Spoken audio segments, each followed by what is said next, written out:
Okay, I'm Good gonna. afternoon. This is John Hardy. I'm the unknown participant. Okay. Sorry. Okay. I'm gonna run off the names and of the folks that I know who are here, and if you could just tell me that you're present. I'll begin with Bob Brule. I'm here. Okay, Dwight, Present. Tom Thiessen, Here. Katie Cowling, Present. Ashley Christensen. Here. Okay. Okay, we have a full board here, and okay, with the participants, Elisa Rapacosta, Here. Jamie Mattis, Here. Dan Kreener, Here. Penny Newswell, Here. okay, and John, was it Hargadon? Oh, I've been called worse. Hardy. Okay. John Hardy. Hardy, okay.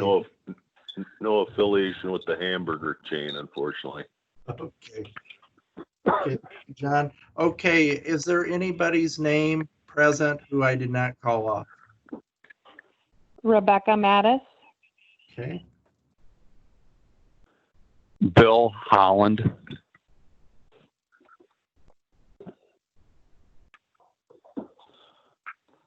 Okay, any others who have not been called off? David is there, is he not? Yes, David is present as well. Okay. Oh, okay, Dwight, I think we've got the roll Okay. call, so turn it over to you, All right. Mr. Chairman. Okay. Good evening and welcome to this evening's meeting of the Woodbury County Board of Adjustment. Today is June 1, 2020, and the time is 6:04. Tonight's meeting will be audio taped and minutes will be prepared. In respect to all parties, we ask those present turn off. I'll scratch that remark because you're on phones. Those in attendance are asked to legibly complete the attendance sheet upon the front table. And I think by knowing who you are, Dan's got it written down, and I hope contact numbers.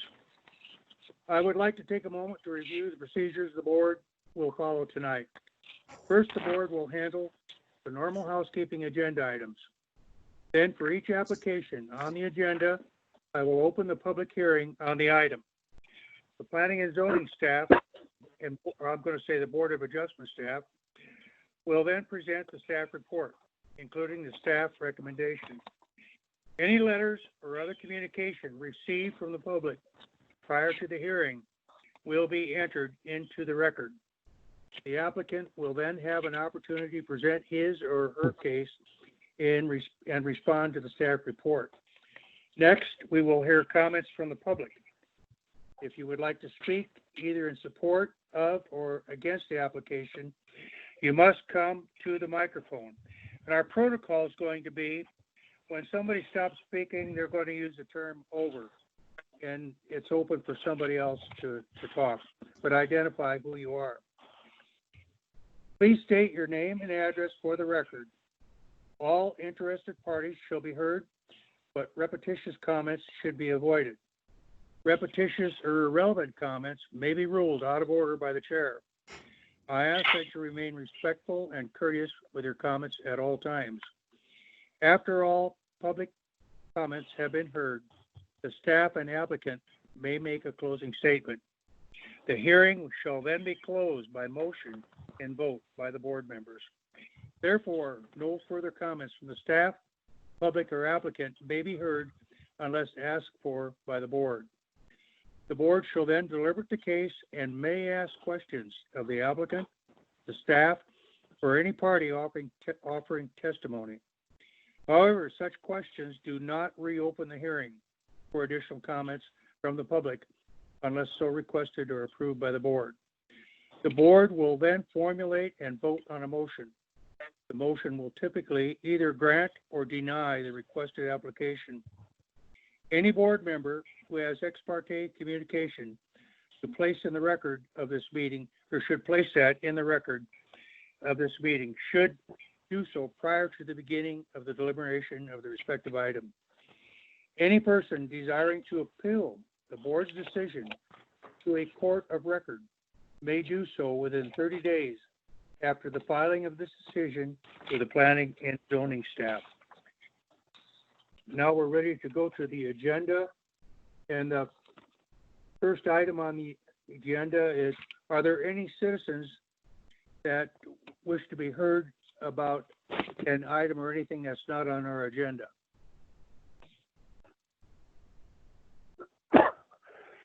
Hearing no statements, then we should move to the approval of the minutes from the May 4, 2020 minutes. This is Katie Colling. I make a motion to approve the Woodbury County Board of Adjustment meeting minutes of May 4th, 2020. Over. We have a motion to approve. Do I hear a second? Over. This time I'll second the motion. Over. Okay. All in favor of approval of the minutes? Say aye independently, will you? Okay, Dwight, I'll read the roll. Bob, Aye. Dwight, Aye. Tom, Aye. Katie, Aye. and Ashley. Aye. Motion approved 5-0. Okay. We will move on to item number 3, conditional use permit application, public hearing. Dan, you got the floor. Okay, the Mid-American Energy Company requests for the Board of Adjustment to approve their request for ash pond monofills on multiple parcels and a temporary borrow pit on parcel number 874730200005, which is located in the northeast of Section 30, a tax lot F, in the Liberty Township, 87 north, 47 west. The ash pond monofills are located on multiple parcels indicated in the packet in Section 25 in the Liberty Township, 87 north, 48 west. And there's some other parcels located in a Liberty West and Liberty Township, as there's 2 townships. The parcels are west of Port Neal Road and located in the general industrial zoning district, and the proposed sites are not in the floodplain on the Mid-American Energy ground.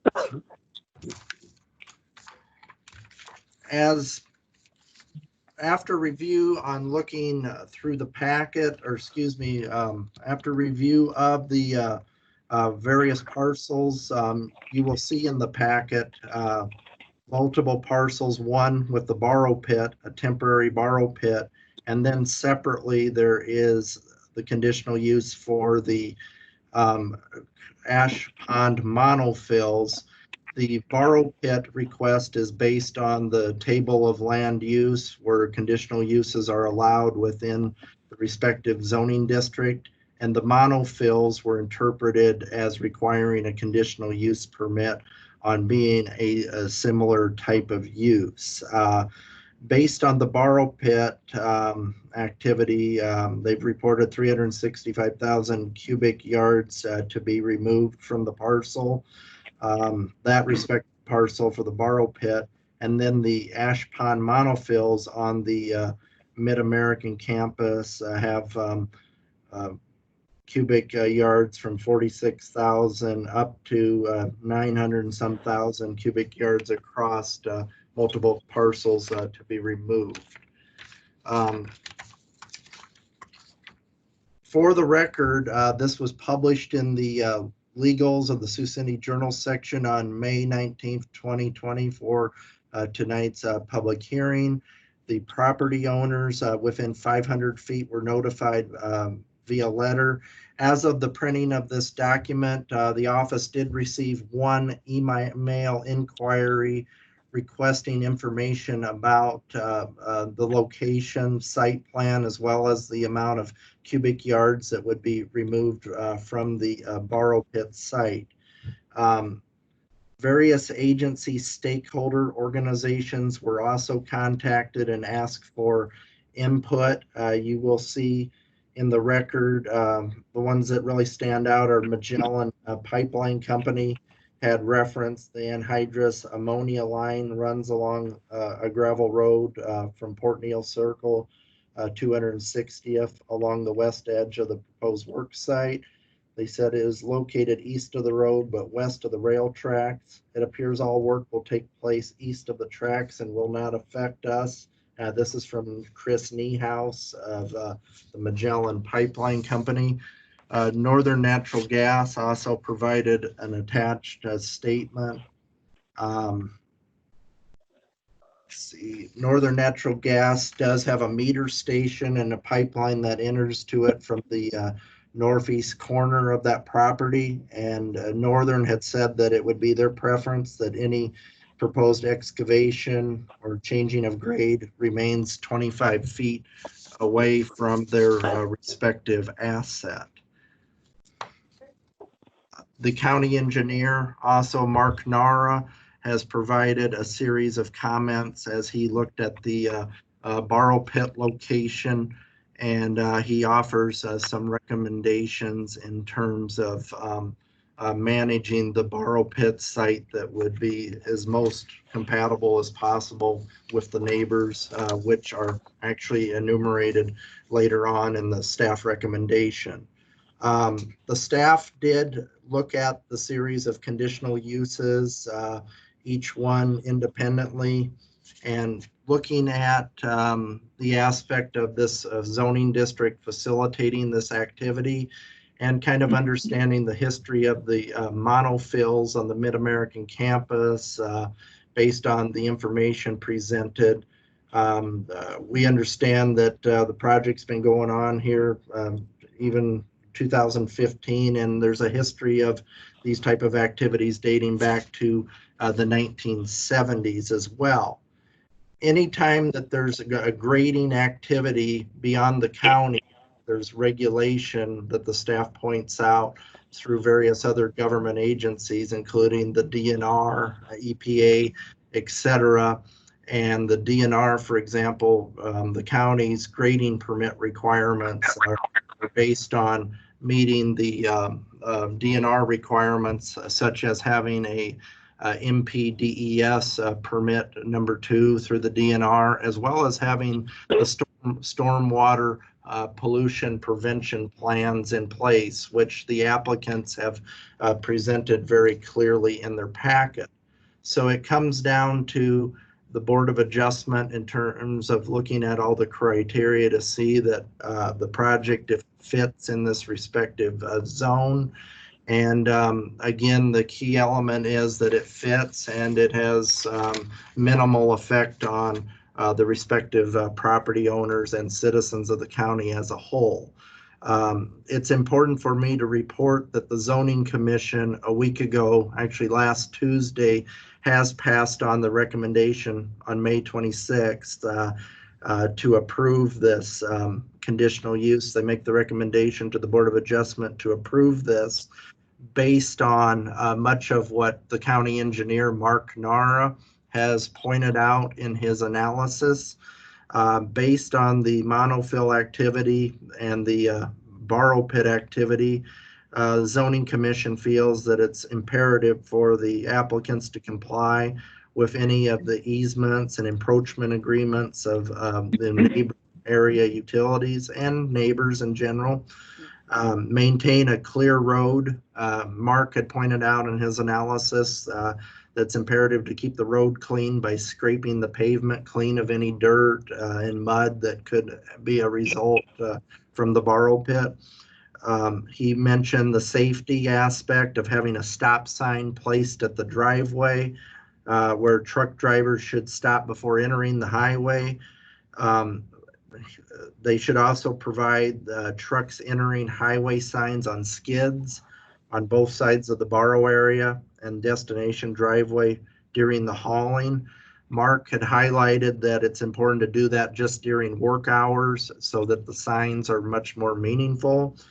And of course, the county engineer does oversee the work in right-of-way permit. So if anything were to occur or an expansion of a driveway, the applicants would need to work with the county engineer's office. So based on the zoning commission, based on any, of course, input testimony from the public, et cetera, the staff sees, as long as these type of regulations or conditions were put into place, that this could be a compatible activity based on the information presented by the applicant.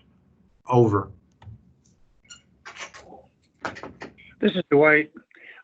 I have a question, or maybe looking at the handout on page 5. There's parcels that are numbered 1, 2, 3, 4, 5, and those are meant to be the parcels where the monofill is going to take place. Yes, Dwight. The Mid-American campus is quite intricate down there, and the applicant provided that graphic to show us exactly where the activity of the monofill would be located right on the campus. And so page number 5 basically shows us the specific highlighted parcels and how they relate with the graphic on the next page on number 6. So those would be the areas that clip those respective tax properties or tax states. Okay. Over. I have one other question of the Mid-American, if I could. There's where you list the parcel numbers and where you're going to do the grading. You show in the monofill areas, there's a lot of excavation that's coming out, and you're digging a hole and you're backfilling fly ash. Is that right? Over.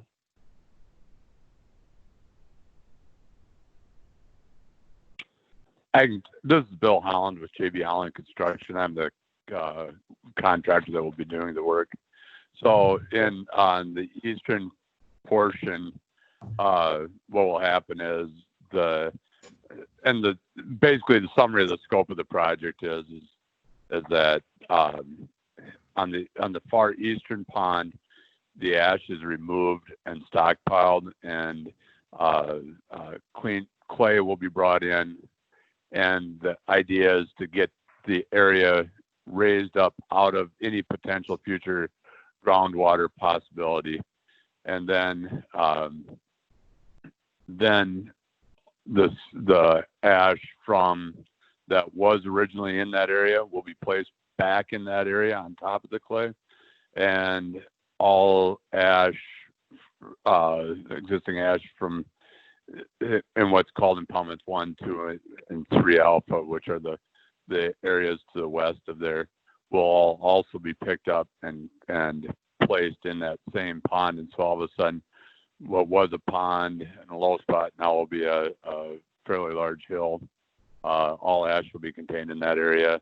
Plastic liner will be placed over it, so it's totally contained above the groundwater, and soil will be placed above the plastic liner, and it will be vegetated. This is Dwight again. The soil that you take out, I'm looking at your chart there. You're going to take out 361 cubic yards of earth out of that site, correct? And then you're going to put the ash back in there? Or are you going to mix it with that soil that you're taking out?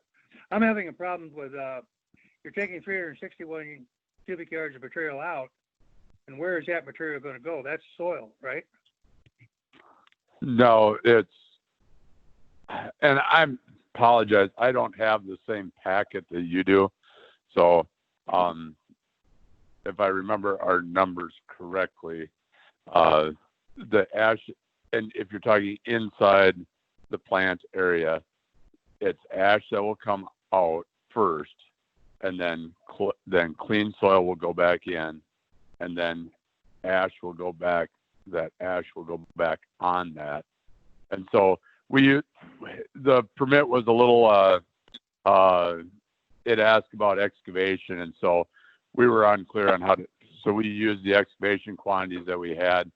So some of our excavation quantities are actually ash quantities, not soil quantities. We didn't differentiate.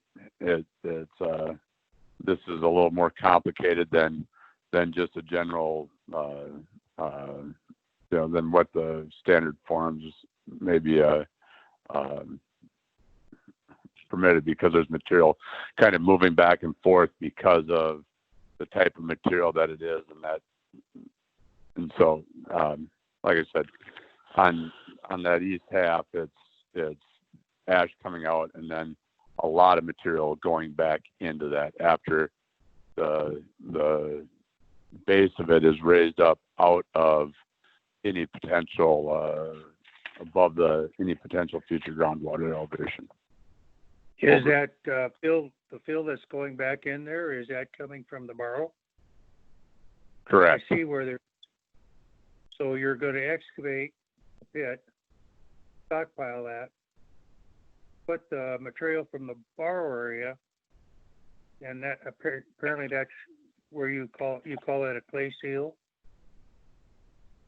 And then you put the ash back in with some cover of soil that comes from where? That also comes from the borrow that we're talking about, and there will also be, in a year's time, there will be another borrow that's needed that's already identified on Mid-America property. Over. That Okay. begs a question. This is Katie calling. Over how long a period of time will this back and forth take place? It's roughly a 2-year time frame for total completion. Thank you. Okay. Over. Mm-hmm. Okay, I think this is Dwight again. I think I understand what's going on. You're blending the ash with some soil, I gather. After they've built up the soil level so that the groundwater doesn't seep into it. Right, and that comes from the borrow area. Right, Right. Bill? Correct. Okay. I saw a lot of material that's coming out of these earth and material removed from the parcel, and you're talking hundreds and hundreds of thousands of material, but that's going basically back in there to the same site, right? Over. Correct. All the ash material that gets removed, that gets moved back and forth, stays inside inside the property, inside the original limits, and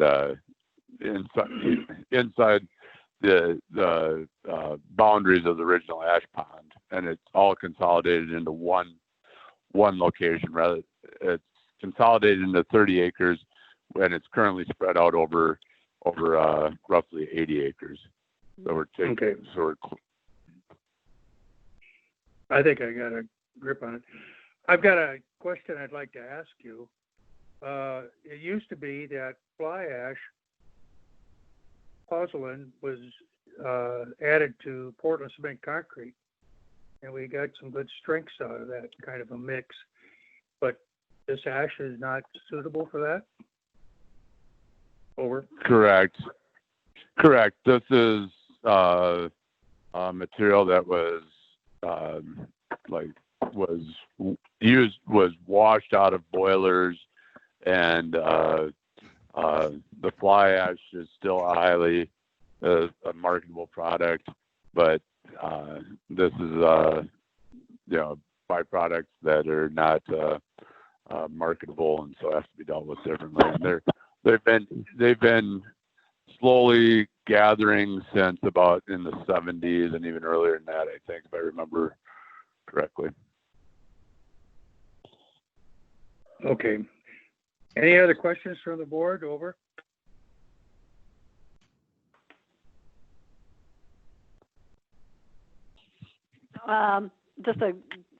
What kind of vehicles do you use to transport the ash? Are they special trucks that prevent the ash from flying and getting into the air, or what precautions are taken there?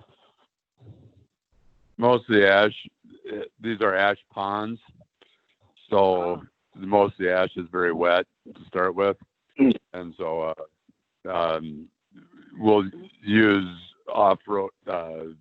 Majority of our vehicles are Cat articulated trucks that and it's not leaving the Mid-America property. It's not moving via public roadway or anything like that. We have some very strict requirements on dust control, that type of thing already, and from placed on us by Mid-America, and so there's already measures in place to control dust and fugitive dust and that, and it doesn't. Those vehicles don't travel onto the public roads. The material coming from the borrow number 4 will be transported via highway trucks, tractor and trailers, and we'll be responsible to maintain roadways clean and free of debris, and have made that commitment. This is Dwight again. I think that comment was a good comment, Kate. This is a pretty windy environment that we live in, and if that flag could get airborne, I wouldn't think we'd want to do that. You wouldn't want that to happen either, would you, sir? Maybe tarping ought to be available should there become a problem with it. Like I said, the majority of it's very wet, and that's not much of an. It's not much of an issue. It's it's in working with it in the past. If you're thinking of fly ash as a bone dry, fly ash is a bone dry product that is very easily blown about, and a lot of this actually has water sitting on it currently, so it's not. It doesn't blow. That's not the environment that this is. Would you? I'm sorry, this is Katie. Would you characterize it more like sludge then? Some of it is very much like sludge, yes. Thank you. This is Dwight. Any other questions by board members or anybody else that may have some concern or comments?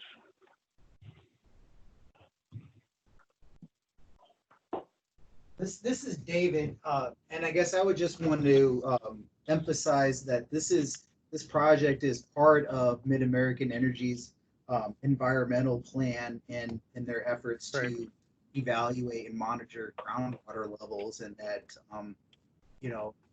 this activity has been going on, as Dan mentioned, someone else mentioned earlier, since the 70s. What they're doing is they're actually making improvements to these ash ponds by putting in that clay and basically just protecting that groundwater. And so this is a good project, and yeah, I'd say that staff supports it. This is Dwight. I see the bar. Oh, go ahead. Sorry. Mine was more of a technical question for the board. Is this a 2-part motion and approval process or is it all combined into one between the borrow pit and the conditional use or the movement of the ash ponds? Hey, Katie, this is Dan. We included it under the same conditional use project. Okay. So this is going to happen over a 2-year period then, right?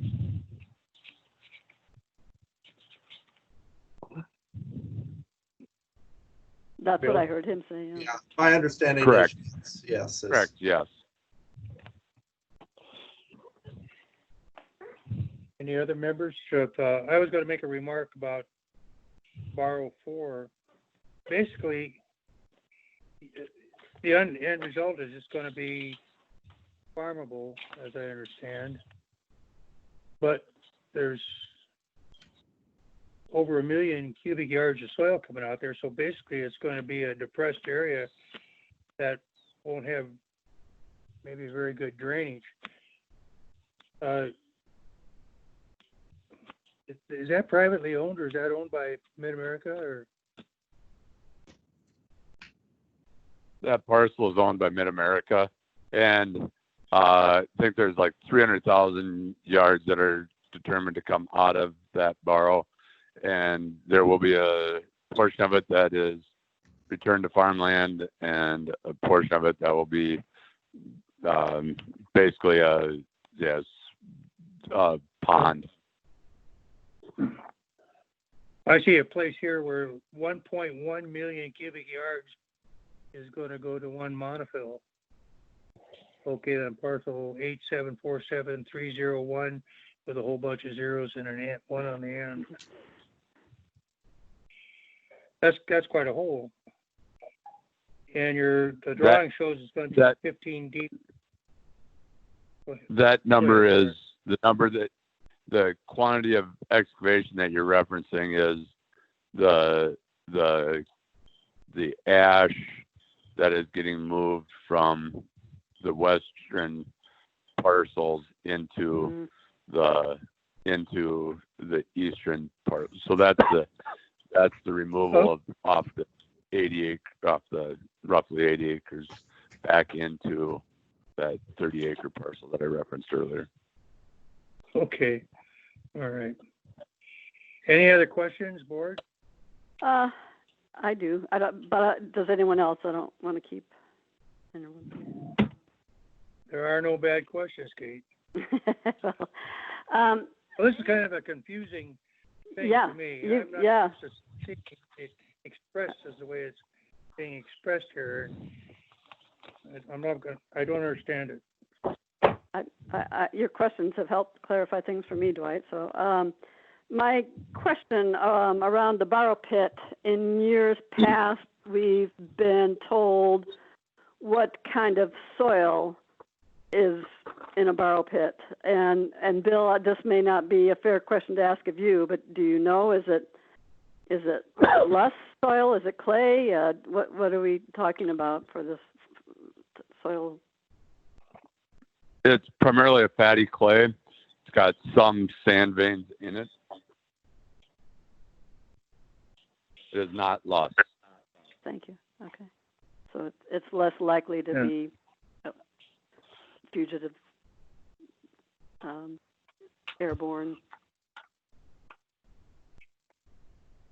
is my concern, I guess.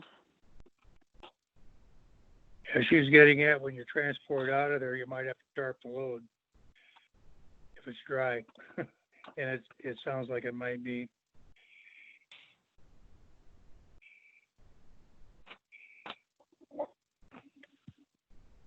Any other concerns or thoughts?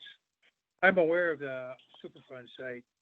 I've started up, I won't call, maybe it isn't a Superfund site, but I know the federal government's involved in it.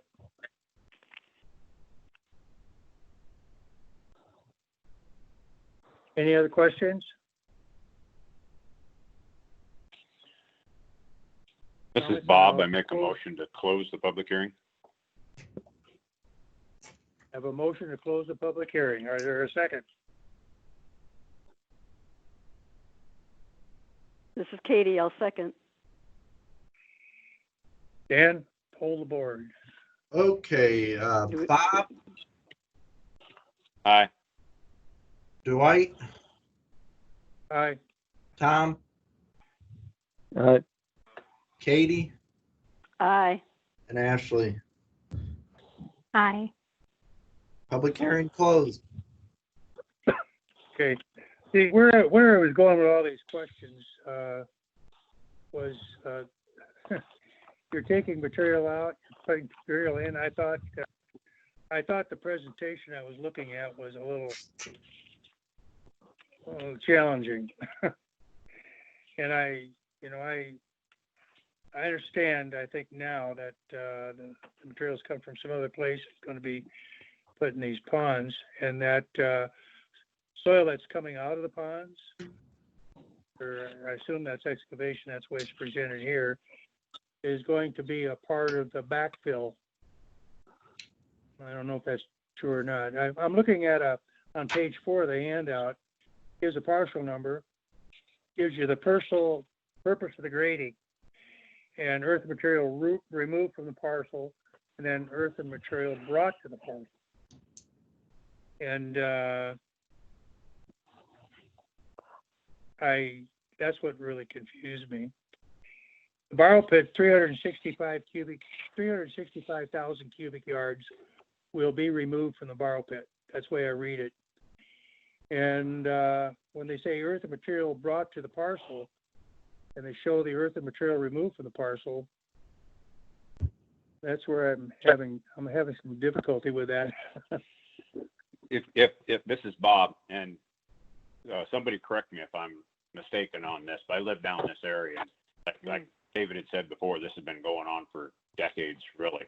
But basically, that fly ash in its raw form, I believe it's the EPA is considered a hazardous material, so they have to cover it up. Right now, it's in a pond. They dig a hole, they excavate that pond muck out of there, put it in the hole that they've dug, and then they fill it. After they've encapsulated it, they fill it back up. This is more or less an EPA requirement, if I recall. Does that sound accurate? Correct. Did I hear that Bill said correct? Or somebody from Mid-America? This is Elisa from Mid-American. Yes, that's the EPA regulated rule. That's why we're doing this activity. Okay. So it's all pretty much so done under EPA guidelines or approved methods? That is correct. Yeah. Are we to the point that we ought to formulate a motion? Or is there other discussion needed?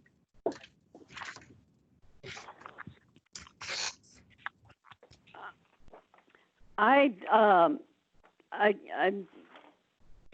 wondering if anyone, I'm certainly going to suggest the 5 recommendations. I just wondered, did the conversation have anyone come up with any other recommendations that they would like to see included in the recommendations? As usual, Mark Nara's recommendations, I always consider them fairly important, and he seems like he has studied this and give it as his blessings, considering these first steps are followed. So I guess myself, I'd make a recommendation to approve it as it's presented, using the recommendations that the county engineer has made. Were there any other recommendations on that, Dan? Other than his? Yeah, Bob, the big one was to ensure that any and all easements and encroachment agreements of area property owners, that their assets are followed. And that's covered under Mark's recommendations? That one was, it came out more so out of the zoning commission and of course the staff after consulting with those pipeline operators and, those companies within the area. So that's where we put that language in there: comply with any and all easements and encroachment agreements, not limited to area utilities.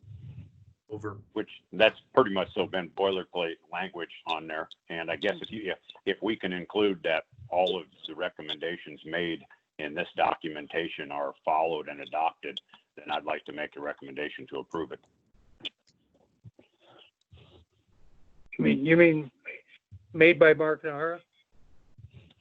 All of them that are included in this package, the ones highlighted that Dan just highlighted, made by Mark Nara, by the planning and zoning, and by the easement for the pipeline, that they respect their boundaries. Well, I think the 5 recommendations in the paragraph, staff analysis and recommendation on page 14 states it very succinctly. Yeah. And I would second that motion. This is Katie, over.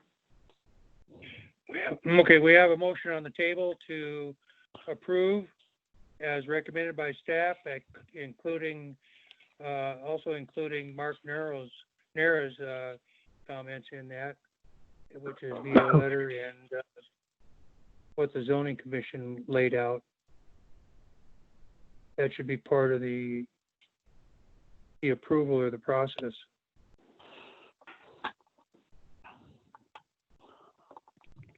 So that being, Dan, do you see any problem with that? Yeah, I think that's in order. Over. Okay. We have a motion and a second. Let's vote on it. Okay. Bob, Aye. Dwight, Aye. Tom, Aye. Katie, Aye. and Ashley. Aye. Okay, motion passes 5-0.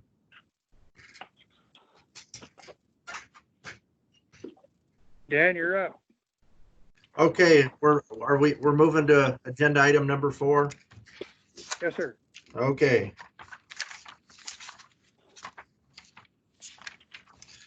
Okay, agenda item number 4 is a variance request from Jamie and Rebecca Mattis to build within the side yard setback out at their property at 632 Surrey Lane. Bill Holland.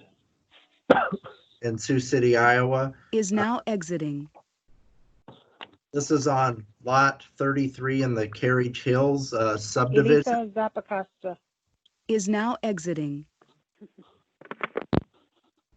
Okay, this is on parcel number 8847-162. Dan Creener. Is now exiting.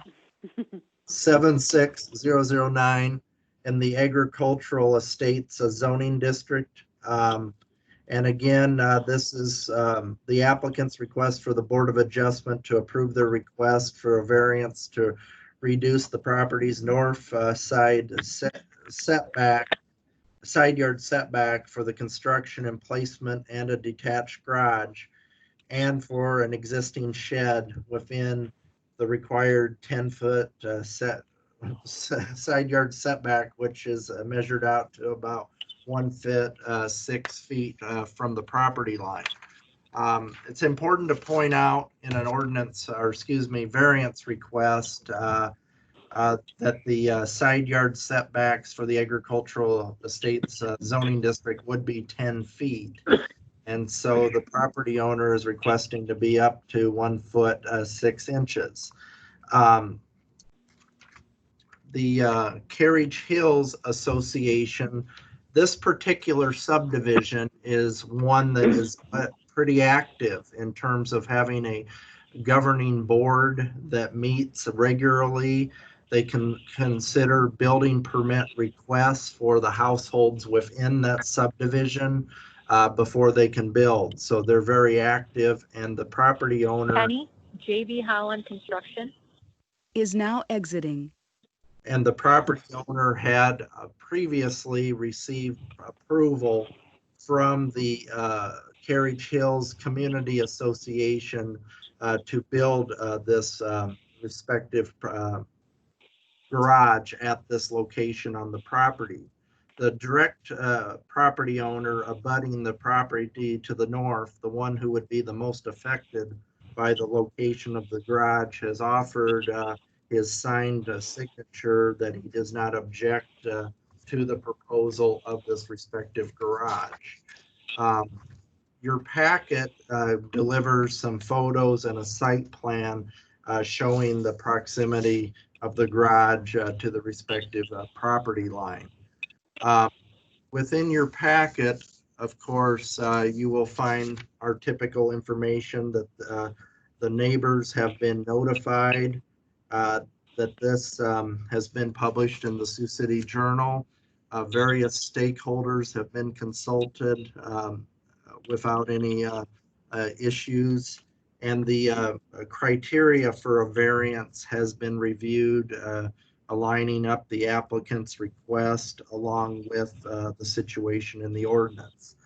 Now, specifically on page 65, the staff analysis looks at the history of basically how we ended up in this situation to request a variance. And I will say that the property owner approached us, our office, in March of 2020 for the purpose of building the garage. And when we started looking at the building permit, we identified the location of it being closer to the property line than the county setbacks would allow for. We also understood the situation on where owners in these type of active rural subdivisions go through a different permitting process outside of the county. And so basically the property owner brought to us a permit to build a structure on a multi-phase project. And the reason I say phase is the property owner had already started the concrete work for the respective garage.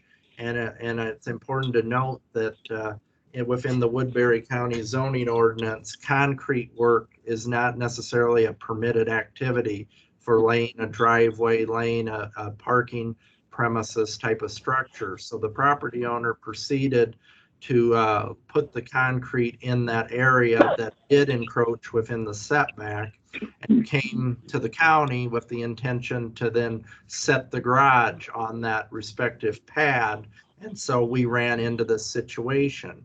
Now, the staff carefully looked at this in terms of it being a practical difficulty, and trying to find ways that would facilitate a solution to this problem.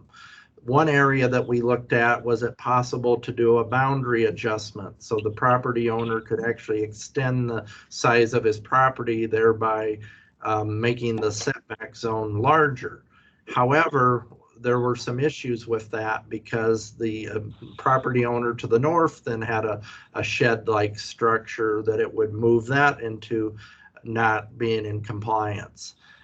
The lot size, in effect, for the neighbor to the north is actually less than 2 acres too, which it could possibly take some creative surveying to find a way to acquire that amount of ground. But the more and more we looked at that type of proposal, the feasibility of it reduced. And so we looked at the idea of a variance under the term of practical difficulty, as the premise of getting a variance, requesting a variance under the ordinance requirements is that you have to present a practical difficulty or a hardship on the practice for the owner. And I guess based on what the staff analysis said, we consider this basically a form of morphing into a greater problem. We do see the confusion that took place, especially when you get into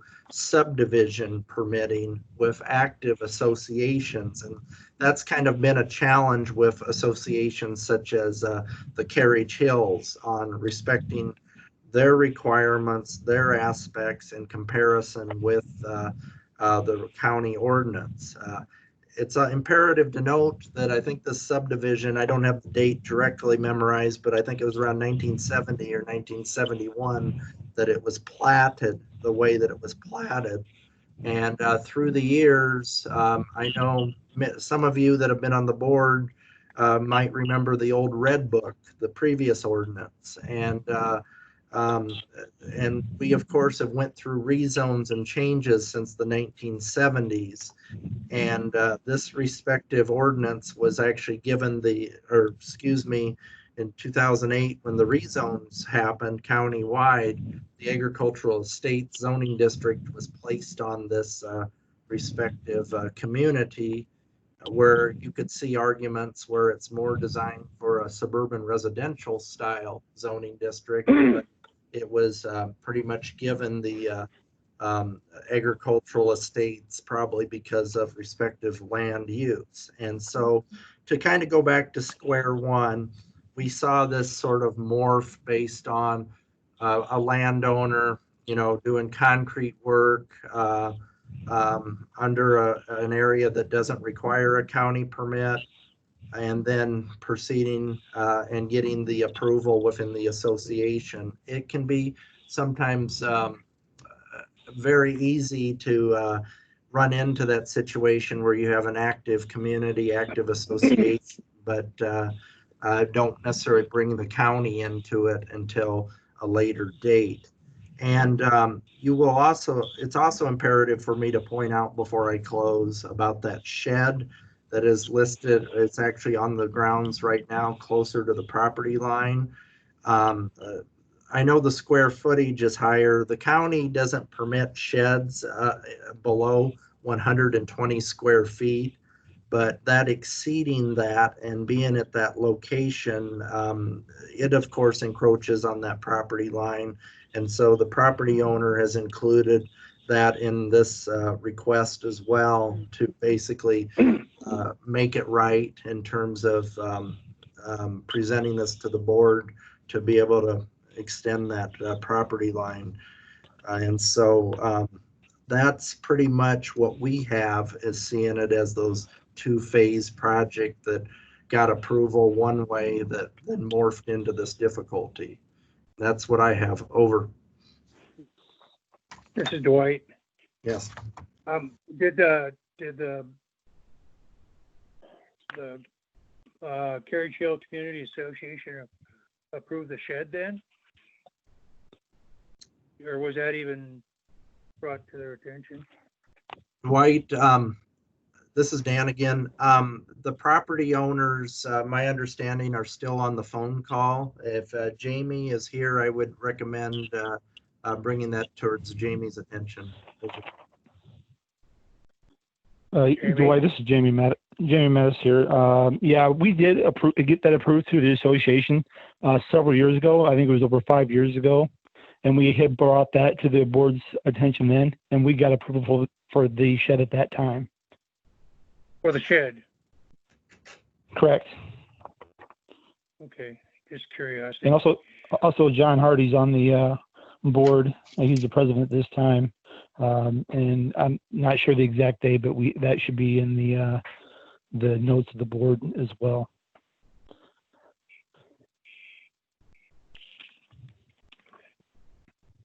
We have a, maybe I missed it. I thought I saw that the property owner to the north had no concern about it. Is that right? Correct. That's Chuck Johnson. He's a neighbor to the north, and he was also Whitland's. He was also page what? 58, Dwight. Yeah, this is John Hardy. This is John Hardy speaking. I'm currently serving as the president of the Carriage Hills Association board, and this has been been presented to the board, approved by the board, and so there's no. My neighbor, I'm 2 houses away from the Mattis property, so my immediate neighbor to, I guess, the south of me would be the person in question, and they are fully, on board and approve, the Mattis project moving forward. They don't have any opposition to that, so. Nor, frankly, the board, as it's been discussed, has already, voted. This is brought to the board's attention, voted on, approved. So, these guys, the Mattises have basically just been kind of facing one hurdle after the other with this project. So, Understand it. Are Jamie or Rebecca Mattis, either of those, on the board? No, but this maybe that would help me leverage getting them on the board in the future. I have a question for that. The shed This is Bob. The shed that's behind this proposed shed, when I was up there doing the site visit, the stakes are there for the property line. If it doesn't go over on the neighbor's property, Charles Johnson's property, it is almost on it. The approach for that is on his property. And I have a question. Was there ever a permit acquired to build that shed from the county? Bob, this is Dan. We do not have a permit for that on the county. And however, when we have identified it under this issue, we did require the property owner to file the permit retroactively, as is required by the county when a permit has not been requested and a structure has been built. What happens is you pay the double fee, has been the administrative policy. Yes. This was part of the second. This was the part of the two-part process that you mentioned, correct? The shed was out there previously, and so with that said, it wasn't permitted by the county. But what was mentioned in this meeting tonight is that it was approved by the association before, but not specifically by the county. However, the property owner understood that he did need to file that building permit with the county. He has it on file right now, of course, with the double fee. Yes, and that was what you had mentioned earlier in your presentation. That was one of the parts of this two-part variance thing, correct? That's what you were talking about? Yes, okay, that is. That's what I thought. I guess basically, Bob, go ahead. This is Dwight. The property owner to the north has no problem with it. I think that's kind of important to me. It looks like the concrete from that shed is on his property. Yeah. It's off this property. Yeah. So I think there would have been a. If they're in agreement, I don't know if the community association has anything to say about that. I think that's, well, I don't think it does. I mean, obviously you wouldn't let somebody build something on somebody else's property, would you? As a community association? Especially since the county doesn't allow getting within 10 feet of it. Yeah. Yeah. Well, what I was getting at, if the property owner to the north has no problem with what I see here and what's going on, I understand what Dan is saying. You're trying to, get a way out of this and justify it. But I have a suggestion to the community association. I would think that maybe you might want to add an addendum to your documents saying that the other zoning regulations county, or it could be annexed sometime into a city, I don't know, but that would be considered any action that you look into changes and things like that. I guess it's not a good idea to have people barking at each other when something gets violated here or there, The association is governed by a set of covenants that are, been prepared by, so. Right. I'm suggesting that you add something in your covenants that you should be conscious of other planning and zoning regulations. Your bylaws should include that all county ordinances are followed, or building and zoning. That in itself would have corrected this problem back when the first shed was under planning. That's right. I guess in the past, over quite a few years, historically, the Board of Adjustments has allowed, slight adjustments to this, but the first building that was put up, like I say, is on the property line. There's an overhead door that there's no way to escape that building without going on the property owners neighboring you. And Charles Johnson is being real stand up about this and saying, I have no problem with it, but somewhere down the line, we may have a neighbor there that's not that way. And then this just That's right. compounds that problem. Right. And, selling that So property, adding, either or of those two properties, there almost has to be something attached to the deeds, stipulating that this is a problem, or at least to notify the potential buyers that it is. I guess I see all kinds of problems, and the words that Dan had used, morphing one problem into another one, probably fits fairly close. Counties,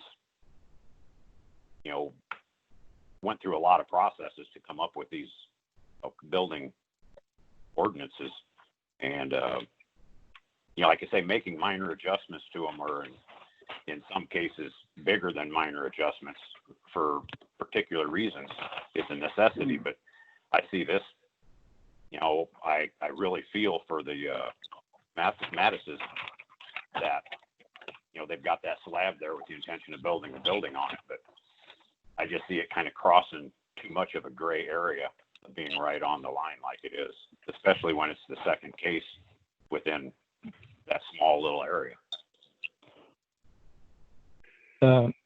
This is Jamie Mattis again.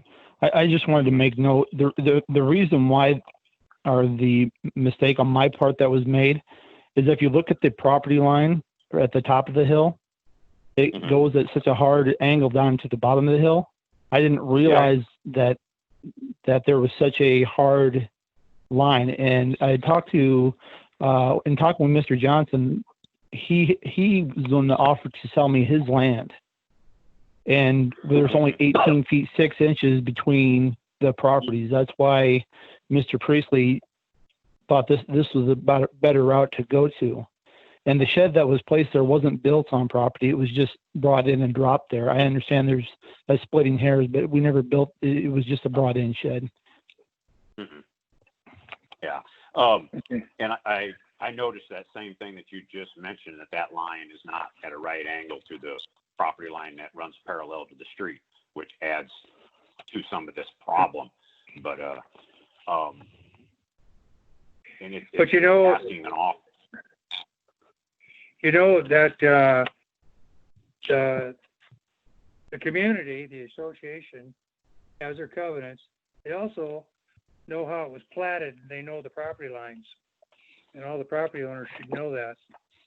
They should have something in their abstract or something that it would include the subdivision that was created and everything associated with it. The covenants come after that. After the that's up to whoever put that development together, develop those covenants. But yeah, you got to keep in mind. You got to keep in mind that the board that you're referring to, myself included. I mean, although I've lived here for 20 some years, I mean, you basically got a handful of people that volunteer to serve their sentence, or should I say term, but you see the degree of cynicism in the remark. I mean, so you don't have a bunch of sophisticated people that are familiar with the abstract and all the, I mean, you got basically people that, in addition to their day job, try to help out and kind of, maintain. Yeah. So, I mean, you don't have a bunch of, highly sophisticated people focused on this 24/7. So please keep that in mind. I understand what you're saying. But when you have sale of property involved, then property lines are included, and you just can't kiss it off. I'm really thinking that I think it was one of the board members made a suggestion that I see where you are now, and I'm okay with it, but you want to avoid this happening in the future, and there should be some statement that the community association looks at their covenants. There also be, in addition to the covenants, that things must follow the requirements of the planning and zoning of whatever entity this subdivision resides in. Now, when this was built, they didn't have the planning and zoning regulations that we have now. But I think putting a statement in there, and that everybody on that community association is aware of that. And when something comes to you, you know to ask or take it a little further. Otherwise, it could end up being be a problem with the sale of a home or something like that. Right now, it's not a big deal. Like a handshake. If I could interject, this is Jamie Mattis again. I understand that it's close to the property line, but if for some reason Mr. Johnson does sell his property, the new owners, would obviously know the structure is already there, and they would buy the home knowing that. I mean, I wouldn't be opposed to writing something or signing something that would say that this is that close to the property line, so it's already in there, but they would know that it's there already. Make it a part of your abstract? Yeah, I mean, I wouldn't be opposed. Yes, and Mr. Johnson, he's willing to do whatever it takes to. Yeah. I have no problem. I don't think the rest of the board has a problem either with trying to make this happen for you folks. But I think some verbiage added to the covenants. Right now, I'm looking at that should be something as a part of our approval, that some verbiage be added to those covenants so that this doesn't happen again. This is Katie. Is that within our scope? That seems a little bit beyond our scope of. Yeah, I mean that's no small task what you're proposing, because if you wanted to make a recommendation that the board or the Carriage Hills does that in the future, when at which time when their covenants are so updated.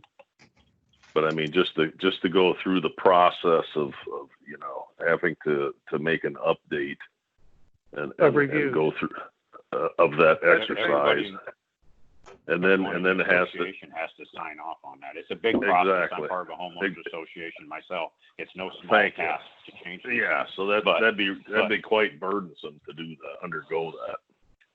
But you can see what has happened here as a result of that lack of following all county ordinances has created. The shed that's in Charles Johnson's yard, that's directly as close, the one that we were talking to earlier that falls within that, I believe you said 17 feet. I don't recall seeing the door on that. Is there any door to the south of that, or is it the access door to the north? No, the access door is to the north. It is. And it's to the north facing his house. Is there anything on the south end of that shed? No windows, no doors, nothing. And you said that Mr. Johnson was willing to sell you property. Yes, that's true. This would be a huge asking, but I would rather see the property line on the back of a shed with no doors on it than right on a line of two sheds with a door on it, right like that.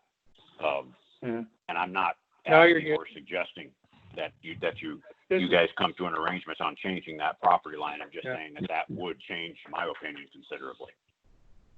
You'd have to refile the plat, and you'd have to have a land surveyor out there certify the survey. In talking with Mr. Priestley. Go ahead. I was going to say, in talking with Mr. Priestley, he's concerned about the area of Mr. Johnson's property since it's already under the 2 acres. That's why he didn't want to go that. He didn't want us to go that route. Yeah, this is just another thorn in the bush. I mean, there's just it's so problematic the way it is. Yeah. This is Dwayne again. I'm not trying to be a fly in the ointment, but I'm looking for other people down the road that might be living here and selling homes, things of that nature. But if you had just a suggestion to the board, and then you can weigh in on it. But a letter between the two, recognizing what happened, and I don't think you want to ask them to go to another survey and refile a plat. But so it's included in the abstract with the 2 properties, and that's what an attorney would look at when you're you always have an abstract looked at, have it approved or not. And it's gone over by the legal help. Then I think putting something in your covenants, a statement that all other, you can come up with a statement, Dan, that just a general statement that they go, after they've done the reviewed a change or a request according with the covenants, then you also go a little further and look at the county board zoning regs, and who knows, someday it might be part of a city. Might have to deal with it, but and maybe this would avoid this happening to somebody else down the road. I'm sorry, but I don't see how that's going to avoid this happening to somebody else down the road. I don't see how that being on a committee for the yeah, I mean, you have to follow basically I mean, you have a certain distance between a lot, and the covenants that are existing today have the same thing. So I mean, they already state, these guys came and they got approval for a bit of a variance. Right. By your committee.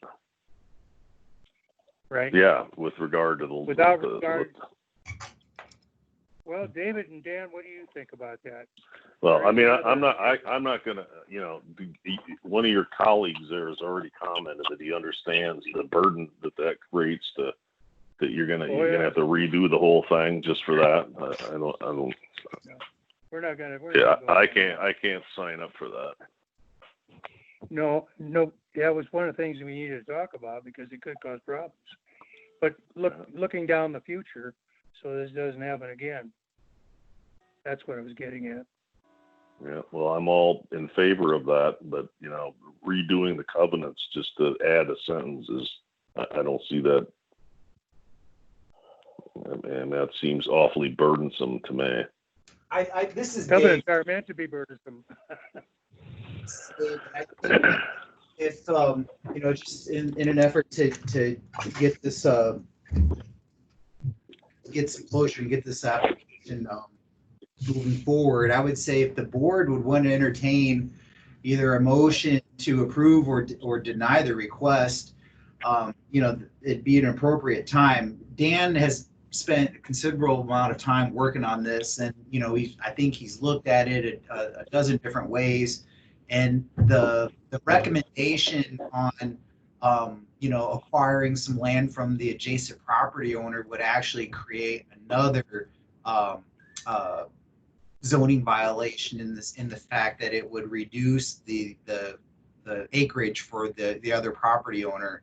And I don't think that, based on the configuration of that line, that we would still be able to satisfy all of the zoning regulations as far as the setbacks for both property owners. Both property owners, Mr. Johnson's setback would be encroached based on the location of that shed. So in effect, it would clean up Jamie's problem and then maybe give him one if he were to firmly keep his shed there. So he'd have to move the shed, and he would have less acres than he would be required to have. I don't think it's within our ability to condition the HOA covenants changes, but we could certainly request that and make that known to obviously all parties are on the call, and so they know that. But I don't think that we have that ability to require that as a condition as it relates to the homeowners association. Well, I think that clarification is always good, and I think to help mitigate the probability of something like that taking place in the future is a good idea. So I certainly don't think anybody would oppose trying to find a way to kind of integrate this into the future covenants, which I think at some point need to get redone. I know within the next 5 years or so, we need to, kind of, I don't know if it's renew them or what the proper legal term is, but I know they were kind of redone not that many years ago. So I mean, if you wanted to suggest something that we could that I could formally, introduce as part of, like the next board meeting and circulate it to all residents that, this is something that's going to take shape in the future with regard to covenants. And then, when they get updated, we add that in there. That'd be a good idea. I mean, I think that's fine. But if you're saying you got to go out tomorrow and, go through a legal, get the lawyer involved and have them, redo all these things and then get every one of 50 residents to approve it and sign it, that's a pretty burdensome task for this situation. All right. Generally, when covenants are developed for a subdivision, the person that's platted the subdivision long since died, long since dead. Well, I'm just saying that, so you had to live with something that somebody else said or put down in writing. And covenants are a good thing. So I think we have a way ahead here. Can I, this is Katie speaking. So I'm hearing that generally we don't want to stand in the way of approving this as a variance, but we are concerned about setting precedents that might impair future transactions. So after we have approved this, maybe we ask Dan and David to compose a letter very generally stating how the Carriage Hills Association could, when they do their review of their bylaws, insert something that says to remain in compliance with planning and zoning requirements. I think that'd be fine. That's what we were talking about. Well, maybe we can yeah, things up here. For in the future. I mean, I'm just saying, don't, I mean, at some point we need to update these things, and I know that they need to be renewed or reprocessed or something there within 5 years. That letter that Katie mentioned, you could take that to your board and then expressing those concerns and make sure that all the members of the community has a copy of it and they're aware of it. Because they probably have a copy of a covenant. Chair, they do, yeah. Yeah. Chairman, or can we make a motion to close public hearing and then make a motion for a motion? Okay. Make a motion to close the meeting, okay? So moved.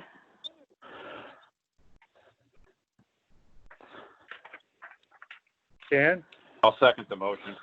Bob? Okay. We have a motion to close the meeting for the variance request for Jamie and Rebecca Mattis. Okay. All approved, say aye. Dan? Okay, Bob? Nay. Oh, and What'd you closing the say? meeting is an aye. Closing the meeting, is this the vote on closing the meeting? The public hearing? Yes. Yes, Yes. that's an aye. Yes. Okay. All right, Dwight? Aye. Tom? Aye. Katie? Aye. Ashley? Aye. Okay, it passes to close the public hearing. Okay. David and Dan, let's, can we verbally work on that text for that letter that you're going to send to the Absolutely. Yep. Carriage Hill Association? Let's get the gist of it. Okay.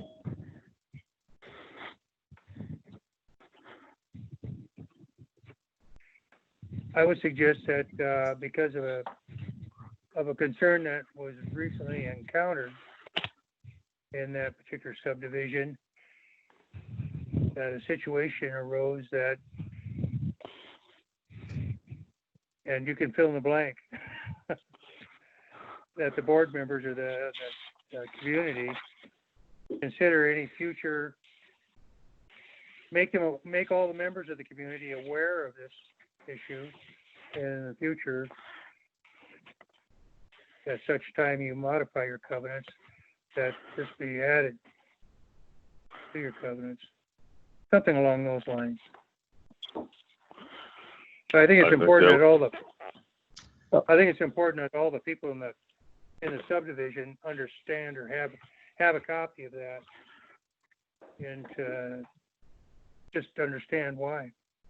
Well, if I may, the key component is that the members of the association know to approach the county for any building permit activity, as would be required at any location in the county, that they're able to meet the county's zoning district dimensional standards. And with that said, because I've seen language in covenants and on plats, quite frankly, that say that permitting is required through the county, basically.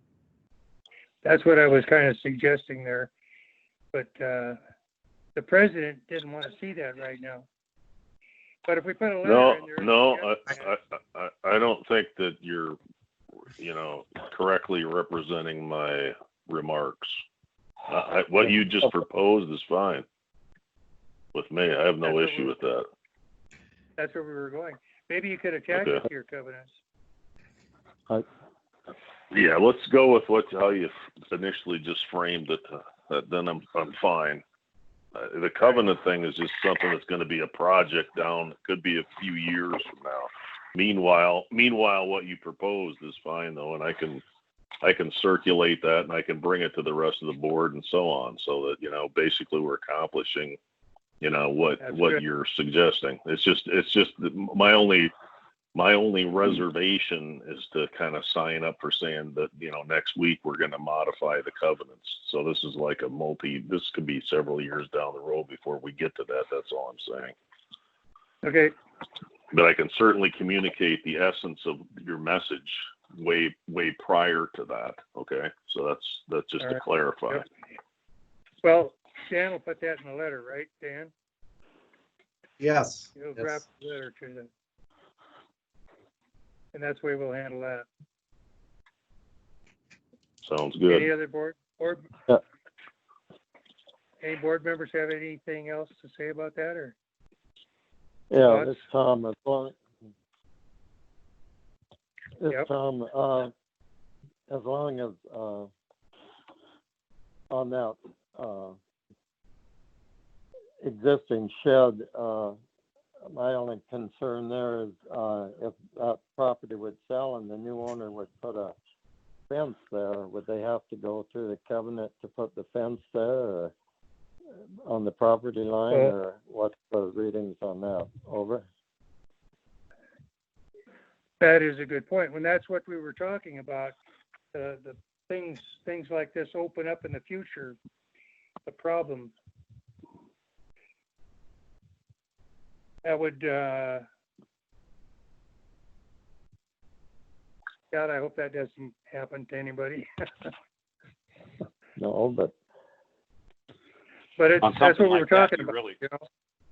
On something like that, if the covenant allows it, you really couldn't. You'd have to put so much language in there to prevent that. That's just one of those things that if they wanted to put a fence up there and the homeowners association allowed it, that would just happen. The homeowners of the current property would just have to relocate their door.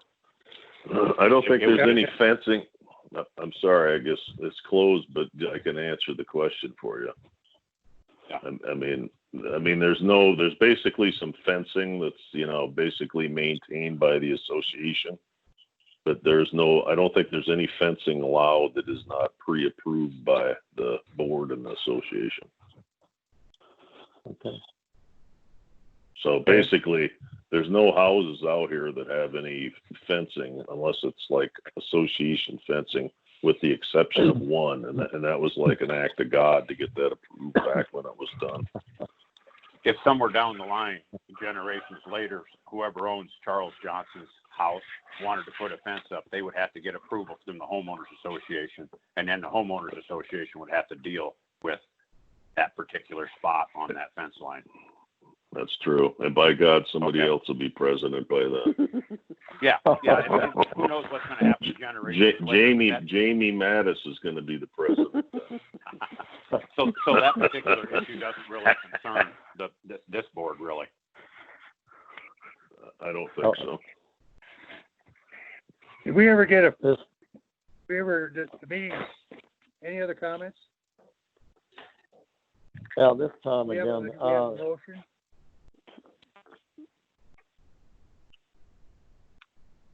Go ahead, Tom.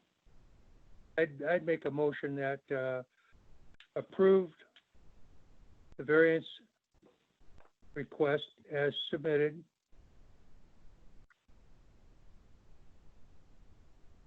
But the Board of Adjustment will prepare a letter for the members of the subdivision, for the association, that explains potential problems that may occur with changes on property outside of the covenants or in lieu of the covenants. And this may be something that they may want to address in the future. Perfect. What do you think, David? You can author that. Yes, sir. Does anybody have anything else to hear? Or have we haven't voted on the motion. We don't have a second yet. You're right, we haven't. If somebody would want to rephrase that, feel free.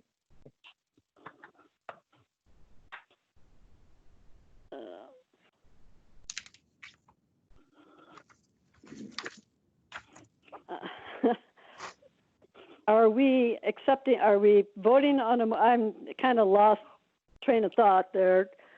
It's a motion to accept the proposed variance request with aside from that, we're asking Dan and David to compose a letter to the Carriage Hills Association. Yeah. I'll second that motion. We have a motion and a second. Okay. You want to read us back the motion, Dan? Basically, it's a motion to approve the variance request as submitted, and staff will author a letter for members of the association that explains the issues that may occur concerning the discrepancy between the association covenants and the county zoning requirements, and to make the recommendation that they address this in the future in their covenants. Is this just one part of the, this isn't dealing with the back shed yet, this is just the front shed construction permit? This is for the, Are we the doing both of garage these and together? everything that's there. Yeah. Are we doing don't have both? anything Both? in there about, Dan, what did you We say don't have about a to. double cost for some? Well, my understanding was it looked like you're approving the variance request as submitted. So my interpretation was it was for both items. Right. I'd like to make the recommendation that we separate the two items.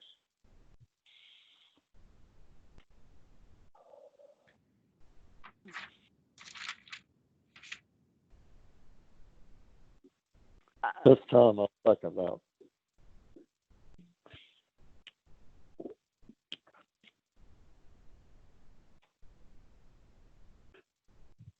Bob, express it, what you want to say.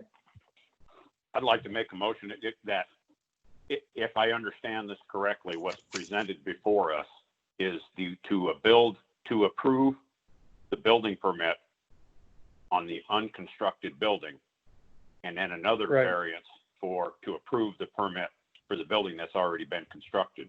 Is that two separate items? Or can it be?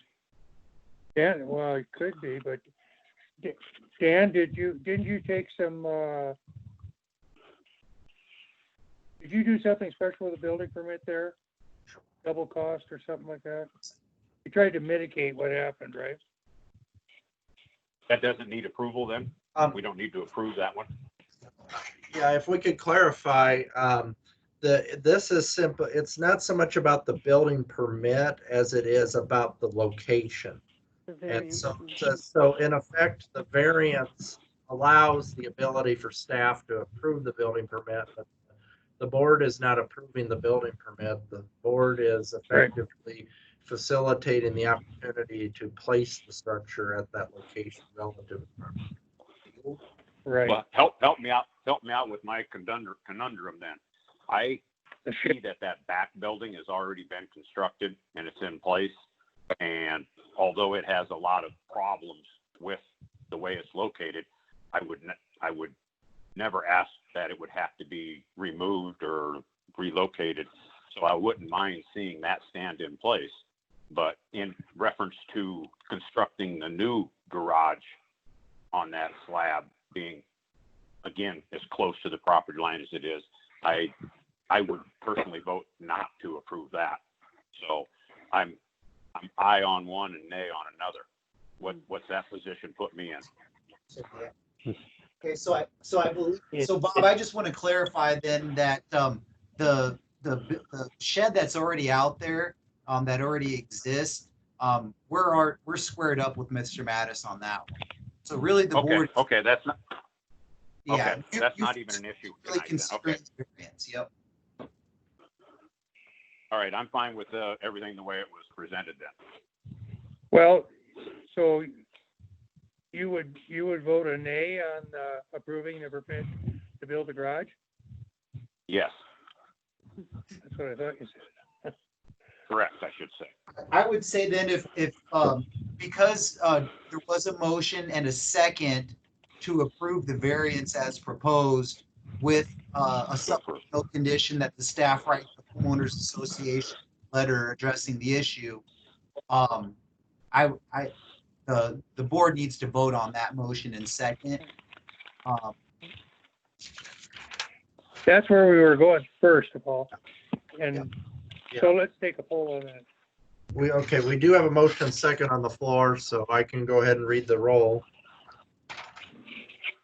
Okay. Okay. Bob, how do you vote?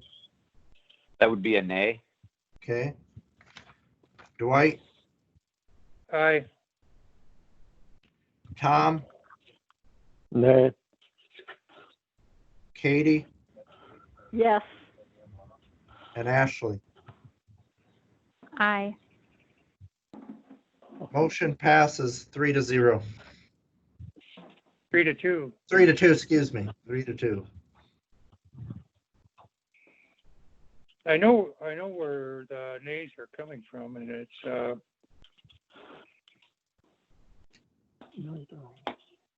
it just doesn't seem right. That's why. Well, this is I guess when this we is get the democracy letter, in action. I mean, something- you don't have to have 100% vote. If it's passed, that's great. No, Good no, news no, for no, them. no, but I'm I'm saying very now- happy about it. I know Thank you. But You bet. my thought was we got to send the message that the covenants are not all encompassing. I mean, they're written to be that way, but when they start to violate other things in there, they can be problematic. And that's what you're concerned about. And And That's kind of this has been that's kind of what my nay vote represents. But now that's kind of what I was going for there. I agree with you 100%, Yeah. Dwight. And I think this is David again, and I think I'll just close by saying that, this has been a good exercise for everyone in the sense that when Dan and I review subdivision plats going forward, and they do choose to put restrictive covenants on there, you know, this would be a good memory for us to put it, to maybe suggest some language in there that would reflect basically like what our letter to the HOA to Carriage Shields would say. And that would just basically to make sure that you're, in accordance with all county zoning regulations. And that's something that we can, remind folks going forward in future subdivision plats. So we'll definitely remember that. Exactly. I would just add, from my side in the conversation, I mean, that makes perfect sense. I mean, I get it. I think everybody, there's no argument. Again, it's basically an issue of, these need to get redone at some point here in the future, and, fully support what you're saying. I mean, it doesn't make any sense to have, you're right. It was probably done way back in the 70s or something. Things have changed. Maybe hasn't stayed current with it. So, next iteration, make sure that, Back then, the building planning and zoning was nowhere near as prevalent as it is today. It was almost non-existent. And this is, like I say, I truly believe there was no malintent involved here at all. This was just an honest situation that just panned out. And right. I guess I'm very happy that you guys can go ahead and go through with this process. I truly am. But I guess I have seen and been involved with other similar, nothing quite like this, where it kind of degrades the value of the planning and zoning if everything is just rubber stamped. Yeah, go ahead. I'm glad that it's going to go through. I think it's going to be a beautiful shed, and it's going to fit in there just nicely. And other than the property line being where it is, nobody will ever know that that's a problem as long as the two neighbors get along well. Yeah. Right. Honoring ever since I've been on planning and zoning and on the Board of Adjustment over the years, the biggest problems we have is a violation of property lines, whether it was done on purpose or not done on purpose. Then the second biggest thing is drainage. Problems with drainage. Mm-hmm. And you can't, basically covenants as I look at them are put together so you don't put a shack on a place where you expect you might even say the home has to be worth $250,000. You can't build it there, or something like that. To clarify the type of home and the use of the property that the developer of the subdivision wants to see. That's how they come about. So when you bought property there, it already had a covenant that you didn't have any say about. Yeah. I'm sure, Yeah. right? No. Yeah.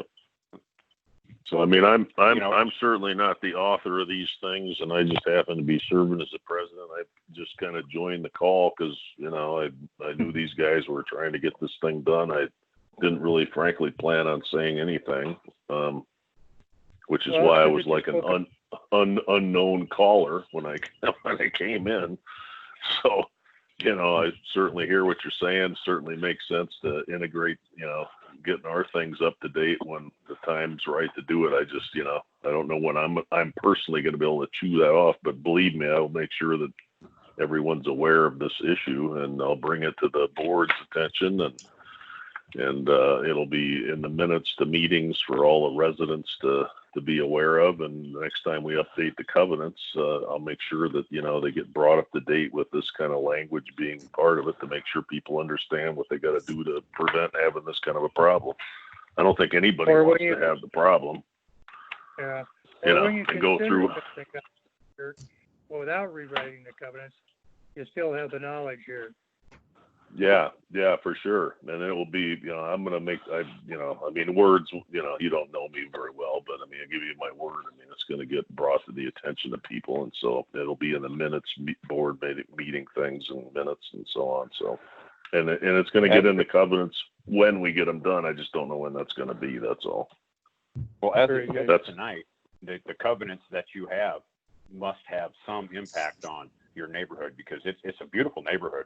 My wife and I drove up there when we were on our way to the city and drove through there. And she was just in awe. It's just a beautiful, nice, quiet little neighborhood. Everything looked nice and in place. It was almost Leave It to Beaver in the 2000s. So it was really nice. You guys have done good work with what you've done. Yeah, Well, yeah. like I said, it's not that sophisticated. Everybody, you get people to volunteer a little time and they try to do their thing and try to keep the peace, and everybody usually gets along pretty good. So, I'm sorry to have to bother you guys with your agenda and having this on it, and I didn't mean to have to talk very much. So, Well, we'll put you in item 5, any citizen wishing to be heard. That's the oh way. boy. And we've got one more item on the agenda. It's any board member comment or inquiry, or do you folks think we covered that? I think it's covered. I concur. Rebecca Mattis. I appreciate Is now all of this. exiting.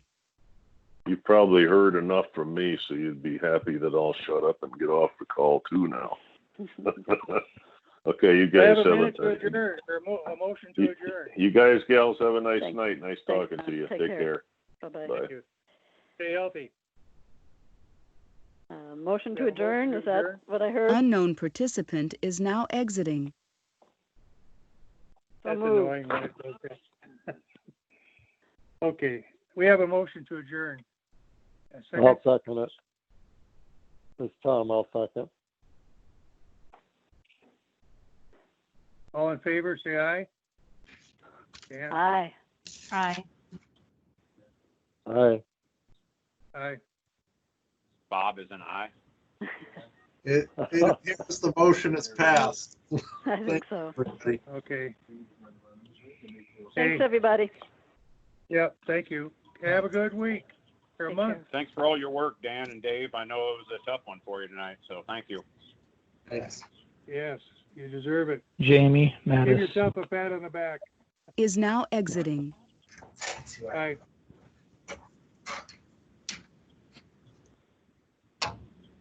Multiple people are now exiting. Multiple people are now exiting.